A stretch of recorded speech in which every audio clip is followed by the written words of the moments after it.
Hi guys, Tom Baker here from Chasing Cars. We've had a few requests on the channel for some interesting and new styles of content, some stuff that I wouldn't have considered before, including videos shot from the driver's point of view. So I figure I'll certainly try anything once. And so we've done what it takes to be able to shoot one of those videos, and I thought, why not start on one of my favorite cars and one of my favorite releases of 2019 so far, the BMW 3 Series, the G20 3 Series.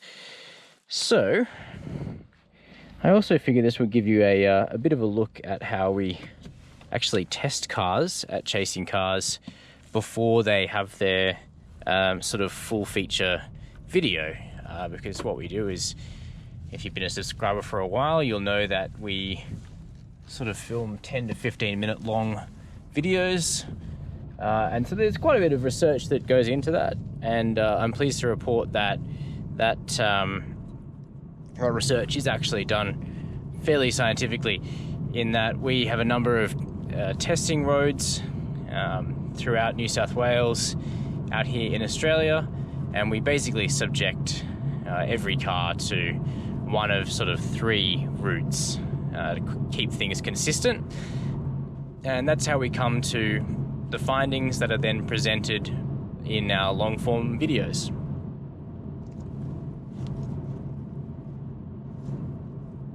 So why start with the 3 Series? Well, just so happened that it was the car hanging around the office this week, one of a few cars on test with us at the moment, and it's also the first opportunity that I've had to take a G20 3 Series out onto our testing roads. So the last time you and I saw a new 3 Series was on the car's launch, which was held in Victoria, country Victoria. It's usually pretty good, new car launches in Australia. They usually use pretty good roads, testing roads, and so you are able to get a feel for the car, but because you're often in a different state and driving a brand new car, it can be kind of a lot to take in all at once. So often the best experiences of testing a car come when you actually have the car back off launch here on your own roads, and so it goes with this G23 Series. So the car that I'm driving here is actually pretty close to base specification in Australia. So there's only two 3 Series engines available right now out here, the 320D, and for $3,000 more, the 330i. So this car is the diesel, the 320D. So that's the same sort of BMW 4-cylinder diesel that it's been for some time, a 2-litre 4-cylinder single turbo setup, producing 140 kilowatts of power and 400 newton meters of torque. And it's quite interesting because the petrol variant, the 330i, that also makes 400 newton meters of torque. So you kind of might be thinking to yourself, well, you know, if the petrol is now as torquey as the diesel, why would you go for a fuel type that's been a bit maligned, I think you would say, in the last, couple of years, few years. But And I admit I was asking myself the same question. I've sort of been telling people just go for the 330i, because I thought the 330i was pretty good actually on launch. But it turns out the diesel does have its own charms. It goes about delivering its power and torque in such a subtle way, but it's so linear, and it just layers speed really, really nicely, this car. And that's one thing that I've been finding today. So on a test route that's sort of 700 kilometers long, and if you're from Europe, that might sound like a really long way, but Australia is a huge country where people drive vast distances fairly regularly. So for the staple kind of cars of the market, of which I think the BMW 3 Series is one, I think it's important to really give it a thorough road test, and I'm sure you'll appreciate what goes into forming our opinions now that you're getting a bit of a look into what we do. Picking back up where the road has turned back to normal post roadworks, and I thought I'd tell you a bit about why it is that we take cars on such long routes, especially the staple products in the market. As I say, it's to give a bit of science to the longer form evaluation videos that we do, but also because Australia is a country of vast distances, and actually most of the road network in this country is still gravel road. That said, we obviously bias sealed road for 95% plus of our testing, but we are interested in short stretches of gravel. You might be going to a winery or something like that, especially in a car like a BMW 3 Series. So gravel road performance, stability control, intervention is all of interest. But really, it's about these sort of higher speed roads where you can actually find a few systems of corners that make the most sense. And of course, corners are the bread and butter of a BMW 3 Series. The last sort of few years, this badge has been challenged by the likes of the Jaguar XE for driver's car status and the Alfa Giulia as well. So BMW really wanted to make sure that the G20 was set up well enough to regain that crown. And I think they've done a pretty good job. When the latest 5 Series came out, the G30 5 Series, I was really worried that had gone way too far toward the comfort end of the spectrum, and it had sacrificed driving dynamics to get there. Those criticisms don't apply to the G20. I think it is a pretty comfortable car, especially with fairly sensibly sized wheels and adaptive dampers like we've got here, but it's still a really, really nice car handling wise. It's just so balanced, so planted. The steering feel has come back a bit. So the previous gen car, the F30, I thought the steering was actually really remote and really oddly weighted. But the G20 has a bit more feel and feedback. It's a bit more consistently weighted, a little meatier at high speeds, which is good, but doesn't feel too artificial and weird at low speed, which was always something I found in the previous car. And the actual steering ratio itself is very natural. It's very linear. It's an easy car to drive through corners quickly and predictably.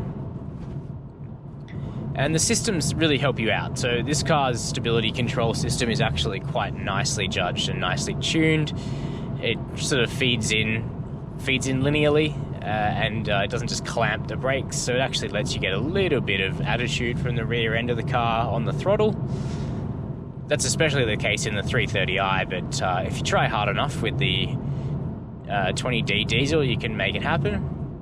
It is definitely heavier over the nose, the diesel. So those that really want to throw their executive sedan into the corners will prefer the petrol variants, which are lighter over the front axle. Really, really like the ride quality. It's a real sort of drive it all day kind of car in terms of ride. It's firm, but completely compliant. So you know what's going on underneath any of the four wheels in terms of the road surface, which is a benefit in my opinion. But sort of harsh imperfections don't get transmitted up into the chair and therefore into your butt. That sort of stuff is really nicely dialed out. It's also fairly quiet. We're on pretty well exclusively coarse chip roads here, and well, if you can hear me, then that's good. The worst cars will be really deafening on this kind of surface, and the best will be really wafty and quiet, and the 3 Series is certainly on the quiet side of the ledger. I will say I was aware of the spec when the car was launched, but I'm a bit surprised at how kind of basic the safety kit is on the 320D. So there's no adaptive cruise control, there's only low-speed autonomous emergency braking, and I think that on a luxury car in 2019, that's a bit of a shock, given that sort of stuff is standard on a Mazda 6 sedan in this segment, in the segment below in terms of price. But you could pick up a pretty nice Mazda 6 for 50 grand. This is another 20 grand on top of that, and the safety tech goes backward. Take from that what you will. Certainly though, this is the car you'd buy out of those two if you're looking for a really nice pure driving experience. It's just that rear-driven nature, It's kind of funny, the 3 Series throughout the years was always the entry-level BMW, and then the arrival of the 1 Series and 2 Series has sort of displaced it and has promoted the 3 Series up within the BMW range as something a bit more special. But I think now with the 1 Series going front-wheel drive, which I think is a really bad idea to be honest with you, I think the 3 Series kind of almost takes back that entry-level BMW title, but it's still really nicely equipped with convenience tech, and it's a pretty nice interior, pretty nice place to spend time.